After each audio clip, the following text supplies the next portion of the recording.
Hello दोस्तों। आज इस वीडियो में हम बात करेंगे थर्मोडायनेमिक्स चैप्टर, जो कि केमिस्ट्री और फिजिक्स दोनों में आता है। अगर आपने अच्छे तरह से पढ़ लिया है तो दोनों मिलाकर 3 से 4 या 5 भी क्वेश्चन हर साल आते हैं, तो आपका इजीली 15 नंबर स्कोर हो जाएगा। और बिल्कुल भी आसान टॉपिक है, हो सकता है थोड़ा सा 3-4 वीडियो में हो, आधा आधा घंटे का, बट आप एक बार पढ़ लेंगे तो सारी चीजें आपकी क्लियर हो जाएंगी और देखते ही टिक आप कर सकेंगे। जैसा कि पिछले क्वेश्चन में भी आया था, पिछले साल भी आया था, तो उस क्वेश्चन को भी हम सॉल्व करेंगे और उससे रिलेटेड जितने भी क्वेश्चन बन सकते हैं उन सारे चीजों को हम देखेंगे वन बाय वन। तो यहाँ पे जैसे क्या है कि हम जो लेके चलेंगे, हम थोड़ा सा आपको कॉन्सेप्ट सिखाएंगे, उसके बाद क्वेश्चन कराएंगे, ठीक है। जिससे क्या होगा कि अगर कोई क्वेश्चन उससे रिलेटेड या वो नहीं डायरेक्ट किसी और तरह से पूछा जाता है तो आप इजिली कर पाओ। मेरा मेन एम क्या है कि आपको क्वेश्चन अगर मिले तो आप डायरेक्टली सॉल्व कर पाओ या समझ पाओ। थोड़ा सा इधर उधर भी चेंज हुआ है तो ये जो है जितना भी पढ़ाएंगे वो जेई तक के लिए लेवल का होगा।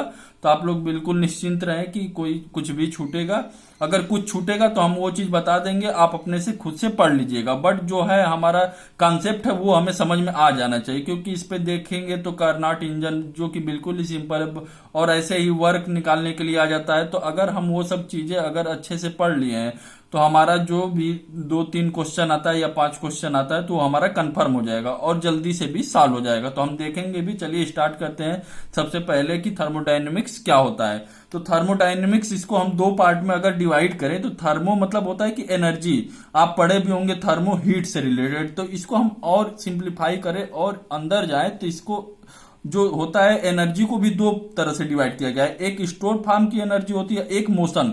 स्टोर फार्म में क्या होती है, इंटरनल एनर्जी आ जाएगी, यू से डिनोट करते हैं, पोटेंशियल एनर्जी आ जाएगी और काइनेटिक एनर्जी आ जाएगी। ऐसे जितने भी एनर्जी रहेंगे वो हमारे स्टोर टाइप के रहेंगे, ठीक है। अब दूसरे क्या होते हैं, मोशन होते हैं, जो कि आपका फ्लो एनर्जी बोल देंगे। हीट या वर्क, ये जो है ये इस तरह से, जैसे ऐसा नहीं है कि एक किसी पॉइंट पे होता है हीट और वर्क, ये किसी प्रोसेस पे होता है। यानी कि बोले तो फ्लो एनर्जी, मोशन मतलब मोशन से आप समझ ही रहे होंगे फ्लो एनर्जी। तो ये 1 से 2 पॉइंट गया, तब हम इसको बोलेंगे कि यहां से Q1 से 2 हुआ या W1 से 2 हुआ। ऐसा नहीं है कि आप इसको Q1 बोल देंगे, Q1 कुछ नहीं होता, ये गलत चीज है, ठीक है। तो आप एक चीज समझेंगे कि जो हीट और वर्क है वो मोशन के है। मोशन मतलब कि फ्लो कुछ हो रहा है तभी मोशन होगा, ठीक है। तो हम इसको रिप्रेजेंट कैसे करेंगे, Q1 से 2 या Q2 से 1 करेंगे। यहां से यहां भी जा सकता है, यहां से यहां भी जा सकता है। तो वो चीज बाद में आएगी, वो हम देखेंगे कि कैसे करेंगे, हीट एनर्जी जाएगी कि आएगी, वो चीज हम सारे चीज कन्वेंशन के साथ देखेंगे, ठीक है। फिर ऐसे ही हीट और वर्क जो है ये हमारा ये जो हमारा वर्क इंटरेक्शन जो होता है, एनर्जी इंटरेक्शन, वो कैसे आए, वो फ्लो एनर्जी है, मोशन टाइप का है। तो ये ऐसे बोल सकते हैं कि हमारा ये जो है पोटेंशियल एनर्जी, काइनेटिक एनर्जी और ये इंटरनल एनर्जी, ये हमारा स्टोर टाइप का, मतलब किसी पॉइंट पे होगा। स्टोर्ड मतलब जैसे यहाँ पे कुछ है तो यहाँ पे स्टोर्ड है, तो हम इसको बोल सकते हैं ना किसी एक पॉइंट पे स्टोर्ड है। तो ये हम बोल सकते हैं ये एक तरह से पॉइंट फंक्शन है। जो इंटरनल एनर्जी है इसके बेसिस पे जो अभी तक हम देख रहे हैं, और मोशन को क्या बोल देंगे, ये पाथ प्रोसेस है या जो है वर्क मतलब पाथ डिपेंडेंट है। ये 1 से 2 जाएगा तभी हम बोलेंगे कि हीट या वर्क हो रहा है। ऐसा नहीं है कि Q1 है तो हम बोलेंगे ये इतना हीट है। तो ये एक चीज समझने वाली थी। तो चलिए हम इसको और देखेंगे भी कि इस पे कैसे क्वेश्चन बनते हैं, तो वहां पे आपको बिल्कुल भी क्लियर हो जाएगा। तो यहाँ पे थर्मो का मतलब क्या है, एनर्जी है। एनर्जी किस प्रकार की हो सकती है, एक तो हो सकती है स्टोर्ड टाइप की, और मोशन। स्टोर्ड में क्या जाता है, काइनेटिक एनर्जी, पोटेंशियल एनर्जी और यहाँ पे जो भी है इंटरनल एनर्जी। और मोशन में हीट और वर्क है। मोशन का मतलब है कि वन प्लेस से दूसरे प्लेस तक अगर कोई भी सिस्टम में अगर एनर्जी रिलीज हो रही है या आ रही है तो हम उसको बोलेंगे मोशन। और इसको रिप्रेजेंट करेंगे, कैसे करेंगे, अगर फ्लो हो रहा है तो भाई यहाँ पे 1 से 2 ही करेंगे या 2 से 1 करेंगे, ऐसा ही कुछ फ्लो होगा। और स्टोर्ड वाले को तो हम यहाँ पे चलिए हम मान लेते हैं कि ये 1 पॉइंट है, तो इसको हम बोल सकते हैं इंटरनल एनर्जी 1 पॉइंट पे क्या होगी। ऐसा नहीं है कि आप 1 से 2 लिखेंगे तभी इसको माना जाएगा। तो ये चीज समझने वाली थी। इसको पॉइंट फंक्शन बोलते हैं, इसको पाथ प्रोसेस बोलते हैं। तो ये आगे आने वाले समय में हम देखेंगे भी, ठीक है। फिर दूसरा क्या होता है, डायनेमिक्स। आप पढ़े भी होंगे डायनेमिक्स, एक स्टैटिक होता है, डायनेमिक होता है, ठीक है। तो डायनेमिक मतलब मोशन, मतलब यहाँ पे मोशन से क्या मतलब है, तो यहाँ पे एक चीज है ट्रांसफार्म। जैसे 2 चीज होती है, एक ट्रांसफर होती है, एक ट्रांसफार्म होती है, ठीक है। तो ट्रांसफर यहाँ पे हम समझ लेते हैं। ट्रांसफर क्या होता है, जैसे कोई भी वैल्यू है, जैसे मान लीजिए कि आप Q = 50 जूल लिए हैं, ठीक है। अब वो एक जगह से दूसरे जगह ट्रांसफर हो रही है, मतलब वन प्लेस है, ठीक है, इसको दूसरे प्लेस से करेंगे तो यहाँ पे ट्रांसफर बोलेंगे। बट यहाँ पे ट्रांसफार्म का क्या मतलब है, जैसे मान लीजिए कि यहाँ पे आपका ऐसा कुछ है, ठीक है, यहाँ पे एक इंजन ले लेते हैं समझने के लिए, जो कि आप पढ़ेंगे भी करनाट इंजन या हीट इंजन, ठीक है। तो यहाँ पे हम क्या है कि हम Q इक्वल टू वही चीज हम यहाँ पे 50 जूल में हम यहाँ पे दे रहे हैं, ठीक है, इस सिस्टम को, इंजन को। तो ये क्या करता है कि ये डायरेक्ट आपका जो 50 जूल है वो डायरेक्ट वर्क में नहीं देता है। ये मान लीजिए कि आपको 40 जूल वर्क में दिया और 10 जूल जो है एक्स्ट्रा वो रिजेक्ट कर देता है सराउंडिंग को। तो ऐसे है, ट्रांसफार्म का मतलब है कि जो 50 जूल आया है, 50 जूल, वो डायरेक्टली 50 जूल जो आपका है वर्क में नहीं कन्वर्ट होगा, 10% या 10 जूल आपका बेकार ही होगा, तो ये सिस्टम को जाएगा। तो सिस्टम से हमसे तो मतलब नहीं है, हमारा तो मतलब जो रहता है थर्मोडायनेमिक्स में सिस्टम मतलब सराउंडिंग से मतलब नहीं रहता है, सिस्टम से ही मतलब रहता है। तो हमारा जो सिस्टम में हो रहा है वही चीज हम देखते हैं। तो देखिए हमारा जो इंजन है वो 50 जूल तो दे रहे हैं, बट हमारा कर क्या रहा है, जो कन्वर्ट कर रहा है वर्क में वो 40 जूल ही कर रहा है, 10 जूल तो मेरा बेकार हो जाए, तो वो सराउंडिंग को कर दे रहा है। तो यहाँ पे हम टी नॉट लिख देते हैं, यहाँ पे T1 लिख देंगे, ऐसा कुछ टेम्परेचर डिफरेंस की वजह से ये चीज होती है, ठीक है। अब यहाँ पे क्या लिखे हैं, ट्रांसफार्म कौन करेगा, तो ये भी चीज एक समझने वाली है। तो देखिए कुछ ड्राइविंग फोर्स होना चाहिए, जैसे हम क्या देखे हैं फिजिक्स में कि जैसे आपका कोई ब्लॉक है M है, ठीक है, तो इस पे आप फोर्स लगाते हैं तभी एक जगह से दूसरे जगह होता है, ठीक है। तो वैसे ही थर्मोडायनेमिक्स में कुछ ऐसे चीजें होनी चाहिए जो एक जगह से दूसरी जगह आपका डिस्प्लेस करा सके। तो ऐसे में क्या होगा, यहाँ पे डेल्टा टी, जैसे कि अगर टेम्परेचर डिफरेंस है या प्रेशर डिफरेंस है तो वो करता है फ्लो ऑफ एनर्जी को, मतलब वही रीजन बनता है कि जैसे अगर डेल्टा टी हो गया तो यहाँ पे हाई टेम्परेचर हो गया, यहाँ पे लो टेम्परेचर, तो हीट हमारा हाई से लो टेम्परेचर तक फ्लो करेगी, तो ऐसे हमारा फ्लो करेगी, तो ये क्या हो जाएगा हमारा डेल्टा टी, एक तरह से ड्राइविंग फोर्स। या प्रेशर, अब मान लीजिए कि यहाँ से फ्लूइड फ्लो कर रहा है, ठीक है, वन प्लेस से दूसरे प्लेस में, ठीक है, तो यहाँ पे कुछ तो ज्यादा होना चाहिए, तभी तो यहाँ से इस तरह से फ्लो करेगा, यहाँ से यहाँ आएगा, तो क्या होना चाहिए, तो यहाँ पे प्रेशर एनर्जी होना चाहिए, डेल्टा पी ज्यादा होगा तभी तो यहाँ से वन प्लेस से दूसरे प्लेस होगा। तो यहाँ पे ये चीज एक समझने वाली थी, जो ट्रांसफार्म होगा यहाँ पे, ना कि ट्रांसफर होगा। ट्रांसफर, हीट ट्रांसफर अलग चैप्टर है, तो वो हम अलग लेवल पे पढ़ते हैं, तो वहां पे आपकी जरूरत नहीं है। बट यहाँ पे एक चीज समझने वाली थी, ट्रांसफार्म क्या होता है, तो ये चीज थी। उनको ट्रांसफार्म कौन करेगा, डेल्टा टी हो सकता है, डेल्टा पी हो सकता है, जो कि फ्लो ऑफ एनर्जी का कारण बनेगा फ्लो कराने में, ठीक है। तो ये चीज हम समझ गए हैं। अब यहाँ पे ये सब सारी चीजें पूछी नहीं जाएंगी, बट एक थोड़ा सा बेसिक आइडिया के लिए कि थर्मोडायनेमिक्स होता क्या है वो चीज हमने आपको बता दिया, ठीक है। अब यहाँ पे हम देख लेते हैं कि कुछ कन्वर्जन होते हैं जो कि क्वेश्चन आए हुए हैं, तो हम उन्हीं को क्वेश्चन करा रहे हैं, ऐसा मत समझिएगा कि ये क्वेश्चन आ नहीं सकते हैं। तो देखिए ये इंपॉर्टेंट कन्वर्जन है, कभी पूछ लेता है कि फ़ारेनहाइट में क्या होगा, डिग्री सेल्सियस में दिया वैल्यू और फ़ारेनहाइट में पूछ लिया, या डिग्री सेल्सियस में दिया तो केल्विन में तो कभी पूछेगा नहीं, क्योंकि आप तो जल्दी से कैलकुलेट कर लेते हो 273 ऐड करके। तो यहाँ पे इससे बन सकता है, इन दोनों से पूछ सकता है या इन दोनों को पूछ सकता है। तो ये चीज आपको ऐसे याद कर लो कि C/5 क्या है, यहाँ पे डिग्री सेल्सियस है, ये डिग्री सेल्सियस इसको लिखते हैं, यहाँ पे फ़ारेनहाइट है, ये F फ़ारेनहाइट है, और K क्या है हमारा, केल्विन है। तो ऐसे आप चीजों को लिख पाएंगे। तो आप देख लेंगे कैसे करेंगे इस चीजों को। अब एक क्वेश्चन देख लेते हैं जो कि एग्जाम में आया हुआ है, इसको कैसे सॉल्व करेंगे। अगर आपको डायरेक्टली आ गया तो इन्हीं कन्वर्जन का यूज करके आप कोई भी क्वेश्चन अगर इस पे दिया गया है कन्वर्ट करने के लिए तो आप कर सकते हैं। देखिए क्या क्वेश्चन दिया गया है, for what value of Fahrenheit temperature equal to the Celsius. तो मतलब क्या बात कर रहा है, यहाँ पे फ़ारेनहाइट लेना है और डिग्री सेल्सियस का लेना है। तो ये दोनों हमारा फार्मूला आ जाएगा, ये इसको फर्स्ट ले लें, इसको सेकेंड, तो हमारा फर्स्ट वाला फार्मूला आ जाएगा। तो चलिए लिख लेते हैं, C/5 हो जाएगा, फिर क्या हो जाएगा, F-32/9, ठीक है। तो ये चीज हमारा हो गया। अब देखिए इसको अगर हम क्या बोला है कि फ़ारेनहाइट और डिग्री सेल्सियस जब बराबर हो जाए तो हमारा टेम्परेचर डिग्री सेल्सियस में क्या होगा, तो हम फ़ारेनहाइट को हम डिग्री सेल्सियस में चेंज कर देंगे, क्योंकि हमें पूछा क्या है, डिग्री सेल्सियस में पूछा है। तो F को C से रिप्रेजेंट कर देंगे, तो एक इक्वेशन है आपका आ जाएगा C का वैल्यू। तो देख लेते हैं क्या होगा, तो C-32/9 हो गया, ठीक है। इसको आप इधर कन्वर्ट करेंगे, इधर आप मल्टीप्लाई करेंगे तो 9C/5 हो जाएगा, यहाँ पे 5 हो गया, एक मिनट, ये चीज हो गया, ठीक है। C-32 हो गया, और इसको 32 को इधर भेजिए और इसको उधर ले जाइए, ठीक है। तो इस चीज को हम यहाँ पे लिख देते हैं थोड़ा सा। तो यहाँ पे आपका 32 हो गया और C-9C/ यहाँ पे 5 हो गया, ठीक है। अब इसको आप सॉल्व करेंगे तो क्या होगा, 5 माइनस यहाँ पे तो लिख लेते हैं 5C - 9C/5 और ये 32 है। तो इसको आप थोड़ा सा और सिंप्लीफाई करेंगे तो क्या होगा, 32 इक्वल टू -4c/5। तो इसको आप कैंसिल करेंगे तो 4 8 हो जाएगा, यहाँ c से मल्टीप्लाई करेंगे तो c का वैल्यू क्या होगा, माइनस का, यहाँ पे देख लेंगे c का वैल्यू क्या हो जाएगा, माइनस का 40 डिग्री सेल्सियस। तो ये आपका आंसर हो जाएगा। तो ऐसे कन्वर्जन देखने को मिल सकते हैं। अगर क्वेश्चन आए तो आप डायरेक्टली सॉल्व कर सकते हैं। यहाँ पे जो ऑप्शन हो जाएगा हमारा बी हो जाएगा। तो ये बहुत ही सिंपल है, आप समझिएगा। हम सारी चीजें बताएंगे, आपको समझने में हो सकता है एक बार टाइम लगे, बट जो चीजें समझ लेंगे फिर उसके बाद बिल्कुल ही आसान रहेगा। आप देख कर ये आप इसमें देखिए, अभी ये जो बताएं इसी से क्वेश्चन बन सकता है कि हीट जो वर्क है वो हमारा क्या है, पॉइंट फंक्शन है कि पाथ फंक्शन है। तो यहां से हमें पता चला कि ये मोशन है, मतलब 1 से 2 जाएगा तभी हम बोलेंगे कि हीट या वर्क इंटरेक्शन हो रहा है। तो ये डायरेक्ट क्वेश्चन जेई में पूछा हुआ है। तो अगर आप अच्छे लेवल से पढ़ लेते हैं या एक बार पढ़ लेते हैं तो आपकी सारी चीजें क्लियर हो जाएंगी। देखिए इसको आप डायरेक्टली सॉल्व कर सकते हैं। हीट वर्क हमारा पाथ प्रोसेस है, ना कि पॉइंट फंक्शन है। बट इंटरनल एनर्जी, ये पोटेंशियल एनर्जी, काइनेटिक एनर्जी, बहुत सारे जो है पॉइंट फंक्शन है। ये किसी एक पॉइंट पे है, इक्विलिब्रियम में है, तो इसलिए हम इसको पॉइंट में बोल देते हैं। तो चलिए हम देखेंगे और चीजें। तो चलिए अब हम आगे देखते हैं कि और क्या है। अब यहां आ जाते हैं, कुछ और टर्म पे देख लेते हैं क्या है।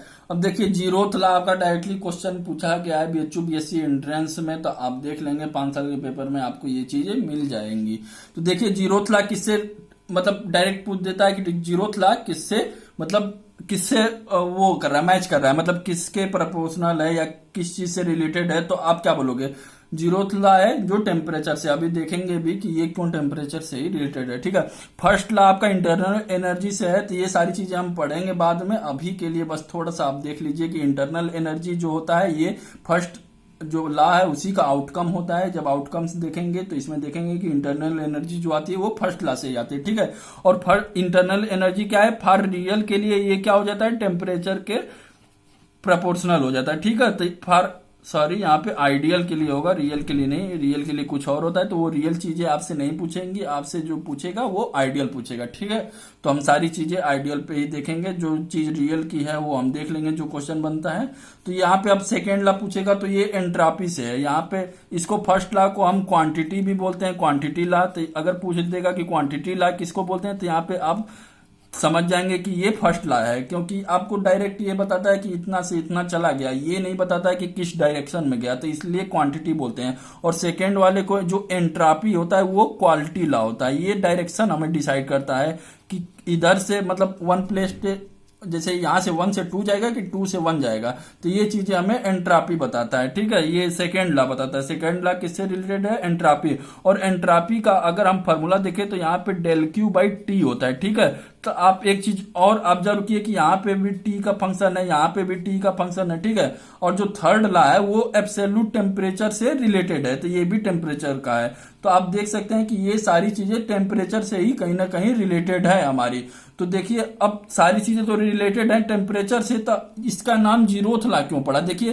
फर्स्ट हो गया, सेकंड हो गया, फोर्थ, थर्ड हो गया। ठीक है, तो इससे पहले क्या आता है, जीरो ही तो आता है, तो इसको हम जीरोथ लॉ बोलते हैं क्योंकि सारी चीजें टेम्परेचर से रिलेटेड है। तो यहाँ पे अगर हम एक चीज, इसको टेम्परेचर को ही सिंपली अगर स्पेसिफिक डिफाइन करें तो हम उसको एक नाम दे दिया अलग से, जिसका नाम होगा जीरोथ लॉ, जो कि यहाँ पे टेम्परेचर से रिलेटेड है। यहाँ पे 1 से छोटा क्या होता है, जीरो होता है। तो ये आपका टेम्परेचर से रिलेटेड हो गया और इसका नाम भी पड़ गया जीरोथ लॉ, क्योंकि इसमें भी आपका टेम्परेचर आएगा, दूसरे वाले में भी टेम्परेचर आएगा और तीसरे वाले में टेम्परेचर आएगा।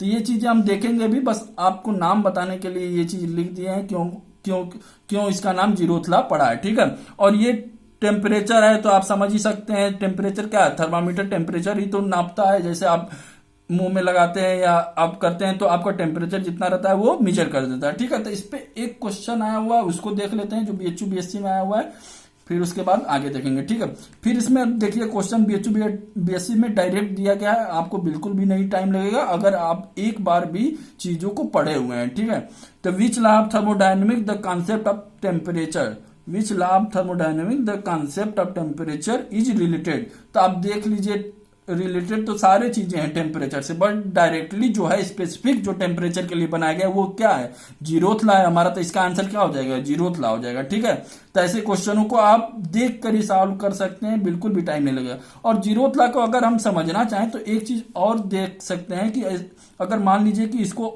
एक तरह से और पूछा जा सकता है कि इसको कैसे डिफाइन करते हैं, ठीक है।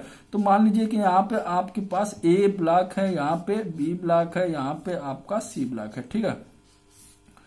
तो इसमें क्या है कि यहाँ पे मान लीजिए कि टेम्परेचर आप टी है, यहाँ पे टी बी है और टी सी है, ठीक है। तो ए और सी पहले कांटेक्ट में रहे, ठीक है। तो आपका जैसे दो चीज अगर कांटेक्ट में रहती है तो कुछ समय बाद हीट ट्रांसफर होके क्या होता है कि इन दोनों का टेम्परेचर सेम हो जाता है, क्योंकि अगर इन्वायरमेंट में आप छोड़ देंगे तो आपका क्या होगा, कुछ टाइम बाद पहले तो गर्म रहती है चीजें, फिर धीरे धीरे क्या होता है सराउंडिंग के साथ मिल जाती है। तो हम देखेंगे भी सिस्टम सराउंडिंग किसको बोलते हैं, बट यहाँ पे आप समझ लीजिए कि अगर ए सी के कांटेक्ट में है तो आप ऐसे बोल सकते हैं कि कुछ समय बाद टी ए बराबर टी सी हो जाएगा, ठीक है।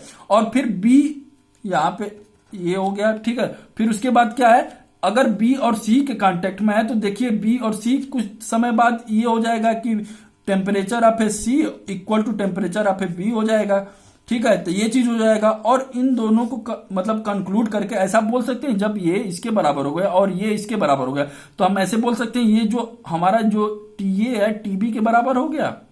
तो यहाँ पे देखिए इसी को ऐसे डिफाइन करते हैं तो आप समझ लेंगे। अगर ऐसा कोई चीज आया मतलब जीरो क्लास से इस फॉर्म में भी क्वेश्चन पूछा तो आप इजीली आंसर कर पाएंगे। अगर ए सी के कांटेक्ट में है, बी और सी के कांटेक्ट में, ये देखिए ए और बी कांटेक्ट में नहीं है आपस में, लेकिन फिर भी इनका टेम्परेचर बराबर हो गया, इसी को जीरो क्ला बोलते हैं, ठीक है। तो आप समझ लेंगे ये चीज को, ए सी के कांटेक्ट में है, बी सी के कांटेक्ट में है, तो ये इन दोनों से अगर कंक्लूड करें तो ए इक्वल टू बी हो जाएगा आपका, जो कि आपके ये फिजिकली कांटेक्ट में नहीं है फिर भी इनका टेम्परेचर सेम हो गया है, ठीक है। तो ये चीज इसमें थी जीरो क्लास में, तो ये चीज इंपॉर्टेंट थी, तो आप इस चीज को समझ लेंगे।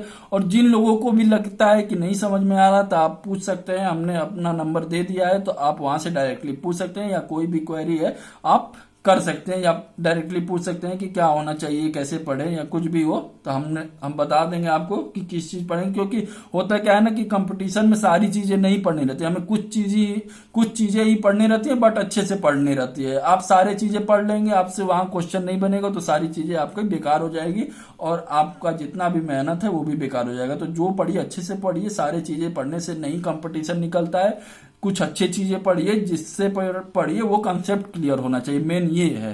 तो चलिए हम आगे का देख लेते हैं क्या है।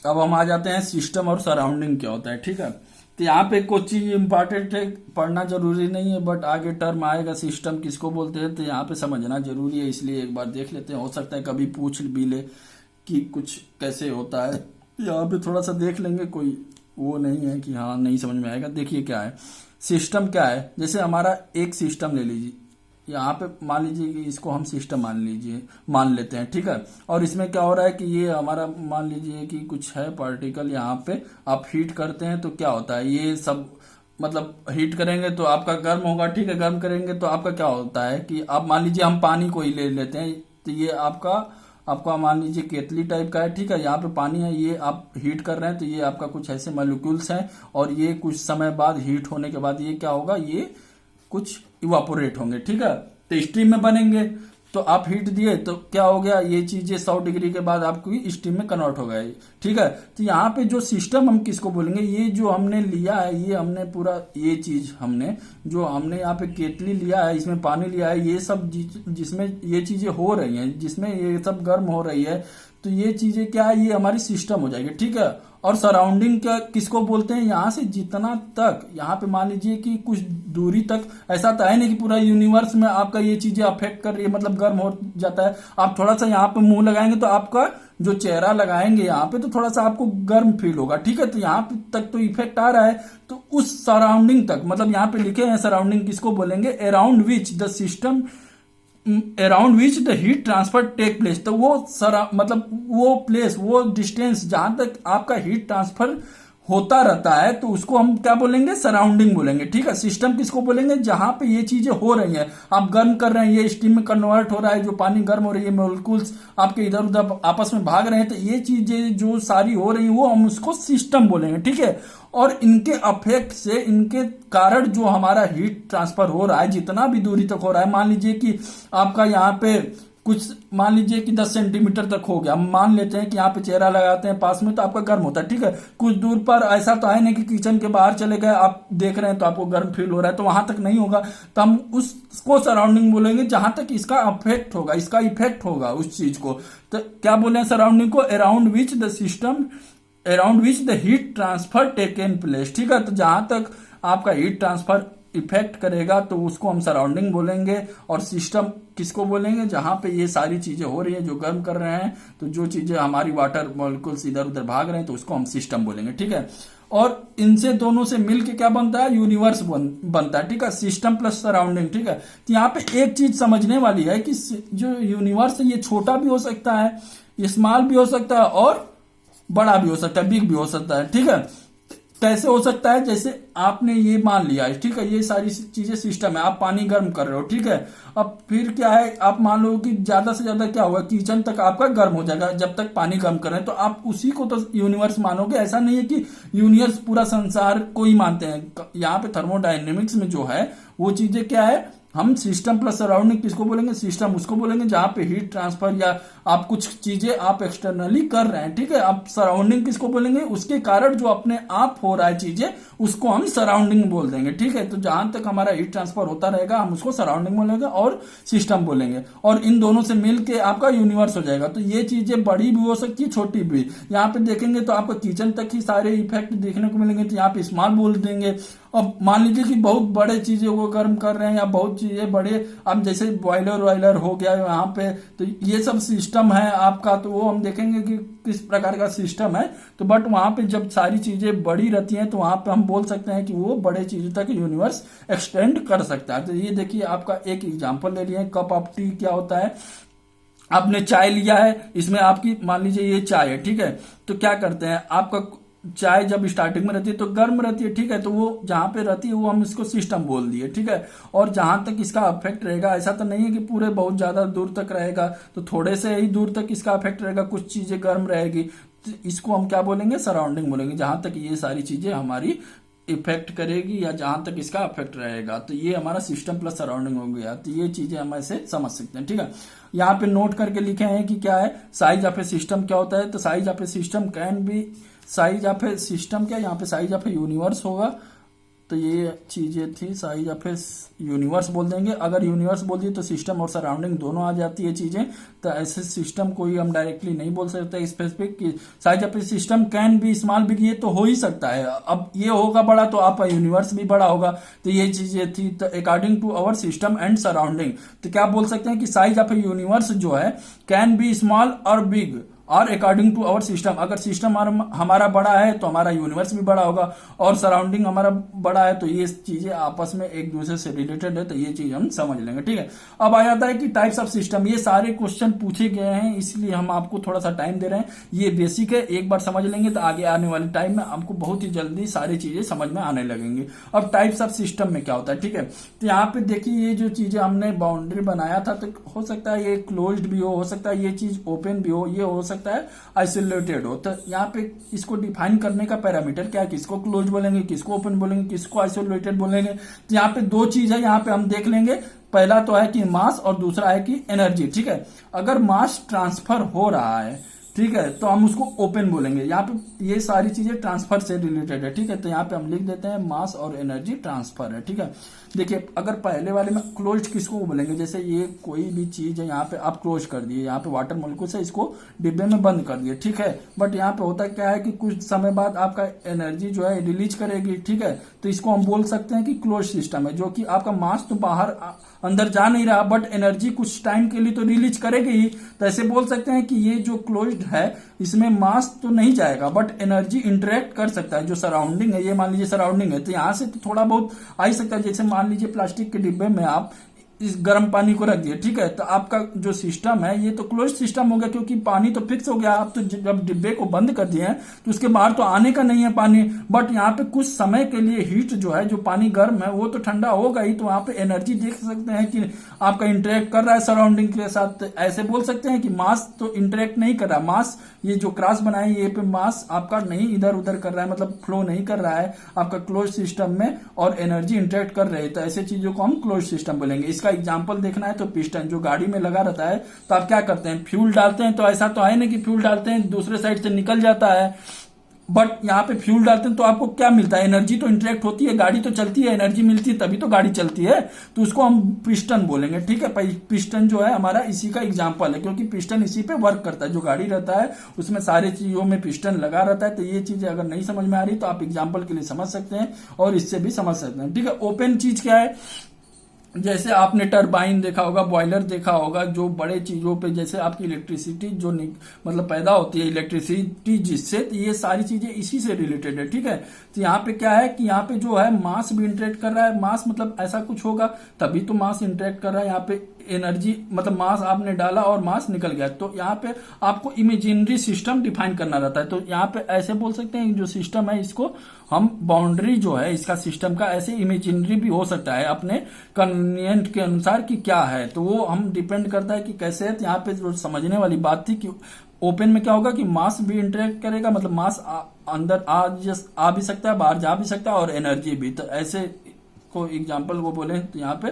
बॉयलर हो जाएगा। ठीक है, और आइसोलेटेड में क्या बोल देंगे, ना मास जा रहा है ना एनर्जी जा रहा है। अब जैसे यहाँ पे हमने जो एग्जाम्पल लिया था ये पानी वाली बॉटल का, अब मान लीजिए कि वो जो थर्मल फ्लास्क होता है, तो ठीक है उसमें आपने ठंडा पानी या गर्म पानी रख दिया। ठीक है, ठंडी के समय में आप गर्म पानी रख दिया। ठीक है, तो आपका क्या होता है, ये चीजें हमारी जो रहती है इंसुलेटेड रहती है, तो ये आपका एनर्जी लॉस नहीं करता है। ठीक है, तो आप एक तरह से बोल सकते हैं कि यहाँ पे आपने पानी डाल दिया तो मास आपका तो फिक्स्ड हो गया बॉटल के अंदर। ठीक है, फिर उसके कारण क्या होता है, ये जो थर्मल फ्लास्क है इंसुलेट करने के कारण आपका एनर्जी जो है इंटरेक्ट नहीं होता, तो क्यू आपका जीरो हो जाता है सराउंडिंग के साथ। यहाँ पे ऐसा कुछ नहीं था, प्लास्टिक है तो हीट इंटरेक्ट करेगा, बट यहाँ पे अगर वही प्लास्टिक को इंसुलेट कर दिए हैं तो इंसुलेट करने से क्या हो जाता है, आप इसको उसी चीज को थर्मल फ्लास्क बोल देंगे, जो कि आप ठंडी में या गर्मी में आप यूज भी करते हैं। अगर गर्मी है तो आपको ठंडा पानी स्टोर करने के लिए आप यूज करते हैं कि वो ज्यादा समय तक ठंड रहे। ठीक है, बहुत ज्यादा समय के बाद वो चीजें हीट ट्रांसफर करती है, बट आप कुछ समय के लिए देखेंगे 4 घंटा 5 घंटा तो वो चीजें ठंडा रहती है। तो इसमें क्या बोल सकते हैं कि जो मास है वो हमारा नहीं मतलब इंटरेक्ट कर रहा है, जो बाहर नहीं जा रहा है, और एनर्जी भी हमारा नहीं कर रहा है, तो इस चीज को आइसोलेटेड सिस्टम बोलते हैं। तो एक बार फिर से देख लेते हैं, मास और एनर्जी से यहाँ दो चीजों को डिफाइन करते हैं। क्लोज सिस्टम क्या होगा, जिसमें मास तो बाहर नहीं जा सकता बट एनर्जी इंटरेक्ट कर सकती है। इसका एग्जाम्पल है पिस्टन हो जाएगा, या आप बॉटल ले लेंगे प्लास्टिक का, इंसुलेटेड नहीं होना चाहिए। ठीक है, ओपन में क्या बोलेंगे, जिसमें मास और एनर्जी दोनों इंटरेक्ट करता है तो इसको ओपन बोलेंगे। और आइसोलेटेड किसको बोलेंगे, जहां पे आपका न मास भी नहीं जा रहा है और ना एनर्जी जा रहा है, तो ये क्या हो गया, थर्मल फ्लास्क आपका एग्जाम्पल हो गया। तो ऐसे चीजों को आप समझ सकते हैं। चलिए अब हम कुछ दूसरा देख लेते हैं। अब देखिए कुछ नया टर्म आ जाता है कि थर्मोडायनेमिक प्रॉपर्टी क्या होता है। अब इसके बाद ये सारी चीजें पढ़ने के बाद आप डायरेक्ट बहुत सारे क्वेश्चन को सॉल्व कर पाएंगे, वो हम अगले वीडियो में देख लेंगे। पहले यहाँ पे बेसिक देख लेते हैं इस चीज को क्यों बोलते हैं। तो यहाँ पे थर्मोडायनेमिक्स तो चीज आपने पढ़े हैं, क्या बताए थे, ये एनर्जी से है, और ये आपका डायनेमिक जो है वो ट्रांसफॉर्म करेगा किसी चीज को, जो एनर्जी है उसको ट्रांसफॉर्म करेगा। ठीक है, तो उसको थर्मोडायनेमिक्स बोलते हैं। प्रॉपर्टी क्या होता है, प्रॉपर्टी उस चीज को बोलते हैं जो हमारे सिस्टम को डिफाइन करता है। जैसे आप यहाँ पे आप पीवी डायग्राम में कहीं ना कहीं आपने देखा होगा, अगर पढ़ा होगा तो, जैसे ये कुछ हमारा प्रोसेस है। ठीक है, तो यहाँ पे कोई पॉइंट है, तो यहाँ पे इस चीज को डिफाइन करने के लिए आप बोलते हैं ना कि इस पॉइंट का क्या है, हमारा प्रेशर है, टेम्परेचर है या वॉल्यूम है, इतना पॉइंट है, तो उसी चीज को हम जिस चीज से डिफाइन करते हैं उसको हम प्रॉपर्टी बोलते हैं। तो क्या बताया है यहाँ पे, दैट डिफाइन आवर सिस्टम। जैसे मान लीजिए कि यहाँ से हमारा जो सिस्टम है, यहाँ पे वाटर मॉलिक्यूल से ये आपको हीट कर रहे हैं, तो इसको अगर हम प्लॉट करें तो इसको बताएंगे कि इस पॉइंट पे हमारा जो है, इस पॉइंट पे जैसे मान लीजिए कि टेम्परेचर आप 50 डिग्री सेल्सियस कर दिया। ठीक है, तो चीज पे बताएंगे कि 50 डिग्री सेल्सियस पे हमारा प्रेशर क्या है उस टाइम पे, तो वो चीज को अगर हम डिफाइन कर पाए तो उसको हम प्रॉपर्टी बोलते हैं। या उस चीज को अगर हम मेजर कर पाए किसी एक पॉइंट पे, तो आप ये तो कर सकते हैं ना, जैसे पानी को गर्म किया। ठीक है, तो आप किसी एक मान लीजिए कि ऐसा तो नहीं है कि डायरेक्ट 100 डिग्री पे सेल्सियस पे आ जाएगा, तो आपका धीरे धीरे मान लीजिए 10 पे किया फिर 20 पे किया, तो हर एक पॉइंट पे आप कर रहे हैं ना, तो उस पॉइंट पे आप बता तो सकते हैं कि इसका टेम्परेचर कितना है, 20 डिग्री सेल्सियस है कि 30 डिग्री सेल्सियस है, तो इस चीज को हम बोलते हैं प्रॉपर्टी। तो यहाँ पे ये चीज समझने की थी कि that can measure at a point, अगर किसी भी चीज को मेजर कर सकते हैं, जैसे टेम्परेचर, प्रेशर, वॉल्यूम हो गया, किसी पॉइंट पे यहाँ पे 1 से 2 सारी चीजों का आपको मिल जाता है क्वेश्चन में, तो आप क्या बोल सकते हैं, वो चीजें हमारी मेजर कर सकते हैं, इसलिए हमारी वो थर्मोडायनेमिक प्रॉपर्टी हो गई है। या दैट डिफाइन, जो सिस्टम को हमारी डिफाइन करे तो उसको हम प्रॉपर्टी बोलेंगे। तो यहाँ पे इससे जो रिलेटेड एक चीज निकल के आती है, ये इंपॉर्टेंट है, ये क्वेश्चन जेई में भी आया हुआ है, आपके एग्जाम में भी आ सकता है। तो चलिए इसको देख लेते हैं, यहाँ पे नोट करके लिखें तो ये आप समझिए इंपॉर्टेंट है, ठीक है। Heat and work can't be property. अब ये हीट जो वर्क है ये प्रॉपर्टी नहीं हो सकता। क्यों नहीं हो सकता, इसको समझते हैं। क्योंकि इसको हम एक किसी सिंगल पॉइंट पे मेजर नहीं कर सकते। अभी हम क्या बताए थे कि हीट और वर्क को अगर यहां से अगर हमें लिखना है तो ये 1 से 2 हो गया, ठीक है। इंटरनल एनर्जी को तो Q1 लिख सकते हैं, बट हीट और वर्क को क्या बताए थे लिखने के लिए, ये फ्लो एनर्जी है, तो यहां से 1 से 2 जाएगा तभी कुछ हीट या वर्क होगा। तो यहाँ पे आपको अगर हीट और वर्क करना है तो ये Q से 1 होगा, ठीक है। तो आपका यहाँ पे क्या है कि सिंगल पॉइंट पे तो है नहीं, यहाँ पे पाथ फंक्शन हो गया है, ठीक है। पाथ फंक्शन में हो गया है पाथ फंक्शन, तो इसको आप सिंगल पॉइंट का मतलब क्या है कि जब सिंगल पॉइंट कब बोलेंगे, जब कोई भी चीज इक्विलिब्रियम में आ गई है उसी को तो सिंगल पॉइंट बोलेंगे। जैसे हमने मान लिया कि यहाँ पे कोई पॉइंट है तो ये आपका टेम्परेचर एक स्पेसिफिक डिफाइन हो जाएगा, मतलब कि ये चीजें इस पॉइंट पे इक्विलिब्रियम में आ गई तभी तो हम मेजर कर सकते हैं, तभी उस चीज को हम बोलेंगे स्टेट पॉइंट या मतलब स्टेट पॉइंट बोलते हैं। या अभी देखेंगे भी कि स्टेट को और क्या बोलते हैं। तो यहाँ पे ये चीज समझने के लिए थी कि heat and work can't be property, ये प्रॉपर्टी नहीं हो सकता। क्यों नहीं हो सकता, क्योंकि हम इसको एक सिंगल पॉइंट पे मेजर नहीं कर सकते। यहाँ पे क्या बताए थे कि that can measure at a single point. यहाँ पे देखिए हीट एंड वर्क को अभी बताए थे कि ये पाथ प्रोसेस है, 1 से 2 जाएंगे तभी Q 1 से 2 लिखेंगे, या W 1 से 2, या 2 से 1 लिख दें, या 1 से 2 लिखिए। तो ऐसा नहीं है कि आप यहाँ पे अगर W2 लिख देंगे डायरेक्ट, तो ये चीज आपको गलत है, ऐसे नहीं कभी लिख सकते किसी पॉइंट पे। ये पाथ प्रोसेस है, 1 से 2 या 2 से 1 ही लिखेंगे। तो ये चीज थी समझने की। तो heat and work can't be property because can not measure at a single point, ये सिंगल पॉइंट पे नहीं मेजर हो सकता। इसको मेजर करने के लिए 1 से 2 एनर्जी लिखते हैं, जिसको हम पाथ प्रोसेस बोलते हैं। They are path process and flowing energy. तो देखिए यहाँ पे 1 से 2 तो इसको बोल सकते हैं, 1 से 2 फ्लो कर रहा है तो इसको हम फ्लोइंग एनर्जी बोलेंगे, ठीक है। इससे रिलेटेड अब इन दोनों से जो हमारा आउटकम्स आता है इस चीज को देख लेते हैं। स्टेट किसको बोलेंगे, प्रोसेस किसको बोलेंगे, ठीक है। तो एक तरह से ये बोल सकते हैं कि जो हमारा W से 1 से 2 है तो इसको हम प्रोसेस बोल सकते हैं, या 1 से 2 है, ठीक है। तो इन्हीं को हम प्रोसेस बोलते हैं। जैसे 1 से 2 इस प्रोसेस से हो रहा है, जैसे आप देखेंगे अभी कुछ टाइम में कि ये जो 1 से 2 है तो ये बहुत सारे प्रोसेस पे भी हो सकता है। अगर मान लीजिए 1 से 2 इस साइड से गए और 1 से 2 इस साइड से गए, तो दोनों से जो एनर्जी है Q1 से 2 या W1 से 2 ये अलग अलग आती है, तो इसको हम प्रोसेस बोलते हैं, ठीक है। ऐसा नहीं कि 1 से 2 गए तो आपका सेम ही आएगा। तो ये चीज थी प्रोसेस में। तो हीट जो गिव्स, ये हीट और वर्क इंटरेक्शन प्रोसेस में आ जाएगा, और स्टेट में क्या आ जाएगा, point on the property diagram, ठीक है, दैट डिफाइन आवर सिस्टम। तो चलिए इस वीडियो में ये चीज समझने वाली थी। एक बार पढ़ लीजिएगा, अगर कोई भी प्रॉब्लम आता है तो आप पूछ सकते हैं, या जो कोई भी लगता है कि इसमें कुछ मॉडिफिकेशन करना चाहिए तो आप बताएंगे, तो हम अगले वीडियो में इसको और अच्छे चीजों, अच्छे कंसेप्ट के साथ और आपको बता देंगे, या जो भी कमी है उसको आप बताइएगा तो हम अगले वीडियो में आप मतलब कर देंगे सही। तो चलिए जो भी होगा आप बताइएगा। इस वीडियो में यही।